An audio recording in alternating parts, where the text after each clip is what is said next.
এই গরমে এই ধরনের ডেজার্ট তৈরি করে ফ্রিজে রেখে ঠান্ডা ঠান্ডা খেতে খুবই ভালো লাগে, মন প্রাণ জুড়িয়ে যায়। শরীরের জন্য খুব ভালো এবং উপকারী একটি পুডিং, হেলদি একটা পুডিং। সুপ্রিয় দর্শক, আসসালামু আলাইকুম, ওয়েলকাম টু মাই চ্যানেল। কেমন আছেন সবাই? আশা করি সবাই ভালো আছেন। যে যেখানে আছেন সুস্থ আছেন, নিরাপদে আছেন। যে যেখান থেকে ভিডিওটি দেখতেছেন, শুরুতে একটা লাইক দিয়ে ফুল ভিডিওটি দেখার অনুরোধ রইল। আজকে আপনাদের সাথে শেয়ার করব ড্রাগন আর মিল্ক পুডিং। খেতে যেমন অসম্ভব মজার, শরীরের জন্য খুব উপকারী একটা পুডিং।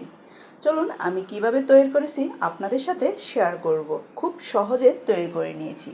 প্রথমে আমি এখানে 2টা ড্রাগন ফল কেটে নিয়েছি, ছোটো করে কেটে নিয়েছি।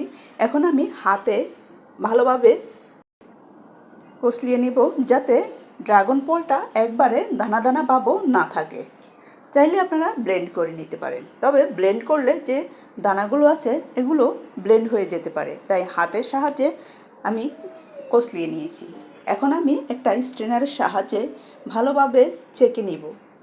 এই ড্রাগন ফলের যে ছোট ছোট বিচিগুলো আছে, বিচিগুলোর কারণে দেখতেই কিন্তু অনেক সুন্দর দেখা যায় এবং খেতেও কিন্তু অনেক ভালো লাগে, তাই দানাগুলো যাতে থাকে ওইভাবে আমি ভালোভাবে ছেঁকে নিয়েছি।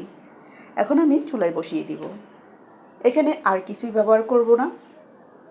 আমি এখন শুধু মিষ্টির জন্য একটু চিনি দিয়ে দিব, আর দিয়ে দিব আগার আগার।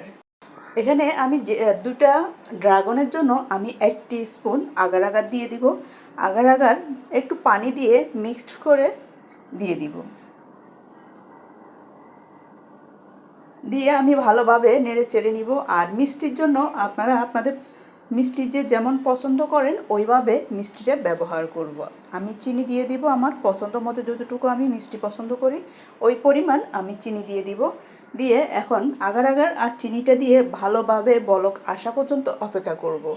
এই পুডিংটা বিশেষ করে বাচ্চারা বেশি পছন্দ করবে।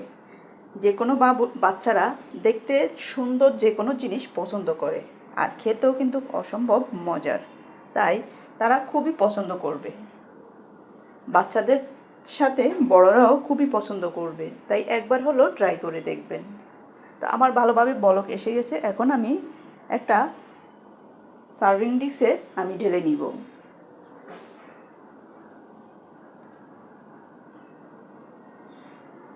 ঢেলে আমি অপেক্ষা করব ঠান্ডা হওয়া পর্যন্ত। ঠান্ডা হয়ে গেলে একবারে শক্ত শক্ত যখন হয়ে যাবে, তখন আমি আমার পছন্দ মতো কেটে নিব। তো দেখুন, কিছুক্ষণ পর ফিরে আসলাম, একবারে ঠান্ডা হয়ে গেল। এখন দেখুন আমি আমার পছন্দ মতো আমি শেপ দিয়ে নিব। আপনারা আপনাদের পছন্দ মতো শেপ দিয়ে কেটে নিতে পারেন। আর ড্রাগনের যে পুডিংটা খেতে যেমন সুন্দর আর খুব সফট হয়। দেখুন কালারটা কি সুন্দর হয়েছে, যে কোনো কিছুর সাথে দিবেন কালারটা দেখতে অসম্ভব সুন্দর লাগে। এখন আমি চুলায় চলে যাব। চুলায় আমি লিকুইড মিল্ক নিয়ে নিলাম, হাফ লিটারের চেয়ে একটু বেশি। আর এখানে দিয়ে দিব গুঁড়ো দুধ। আমি 1 কাপ পরিমাণ গুঁড়ো দুধ দিয়ে দিব।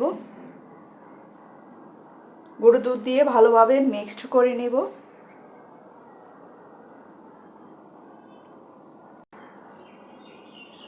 মিল্ক দেওয়ার পরে মিক্সড করার পরে অপেক্ষা করব বলক আসা পর্যন্ত।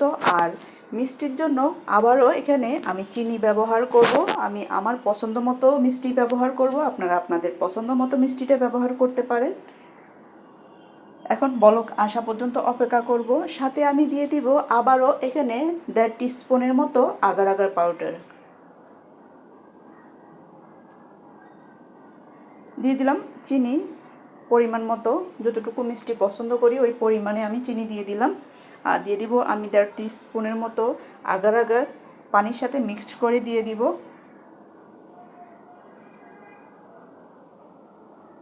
আর আগার আগার যদি আপনার পরিমাণে কম পড়ে তাহলে পুডিংটা তৈরি হবে না, আবার বেশি পড়লেও খেতে ভালো লাগবে না, তাই পরিমাণ বুঝে আগার আগারটা ব্যবহার করতে হবে। এখন আমি ওই পানিটা দিয়ে দিব, দিয়ে আমি ভালোভাবে বলক আসা পর্যন্ত অপেক্ষা করব। 3 থেকে 4 বার যখন বলক আসবে তখন আমি আবারও নামিয়ে নিব।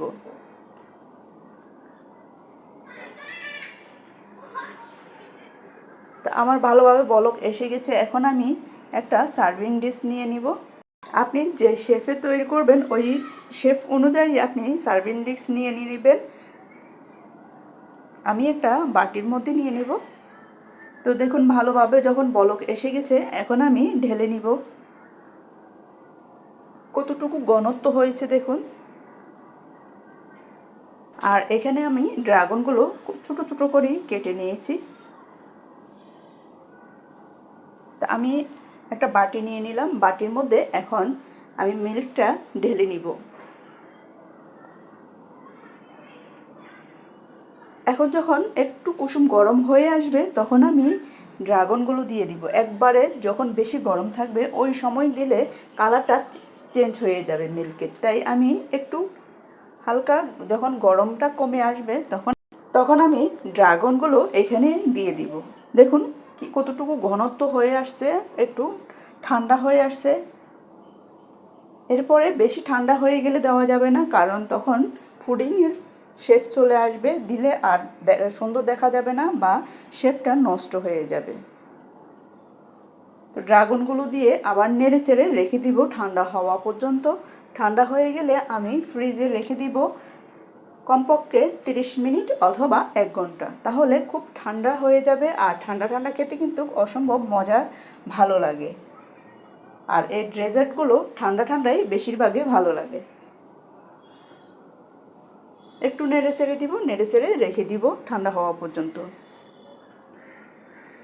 তো আমি ঠান্ডা হওয়ার পরে ফ্রিজে রেখে দিয়েছি 1 ঘন্টার মতো। ফ্রিজ থেকে নেমে নিয়ে আসলাম। এখন দেখুন কি সুন্দর একটা শেপ আসলো, আর খুবই খুবই সুন্দর হয়েছে, আর খেতেও অনেক মজার হয়েছে। তা আমার এই রেসিপিটি আপনাদের কেমন লাগলো? যদি ভালো লেগে থাকে লাইক কমেন্ট শেয়ার করে দিবেন। তো সবাই ভালো থাকবেন, সুস্থ থাকবেন। দেখুন কালারটা কি সুন্দর হয়েছে। একটু কেটে আমি দেখিয়ে দিচ্ছি কেমন হয়েছে। দেখতে যেমন সুন্দর হয়েছে, খেতেও কিন্তু অসম্ভব মজার হয়েছে। একবার হলো ট্রাই করে দেখবেন। তো সবাই ভালো থাকবেন। আবার দেখা হবে যে কোনো ভিডিওতে যে কোনো রেসিপি নিয়ে। আর যারা যারা শুরু থেকে শেষ পর্যন্ত ছিলেন আমার সাথে, সবাইকে অসংখ্য ধন্যবাদ। আর যারা এখন একটা লাইক দিতে ভুলে গিয়ে থাকেন, তাহলে একটা লাইক দিয়ে দিবেন। দেখুন কত সুন্দর হয়েছে, আর খুব লোভনীয় হয়েছে।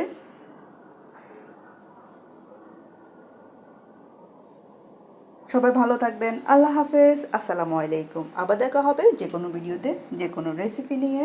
আর এই রেসিপিটি যদি ভালো লেগে থাকে লাইক কমেন্ট শেয়ার করে দিবেন, আর কমেন্ট বক্সে জানিয়ে যাবেন কেমন হয়েছে।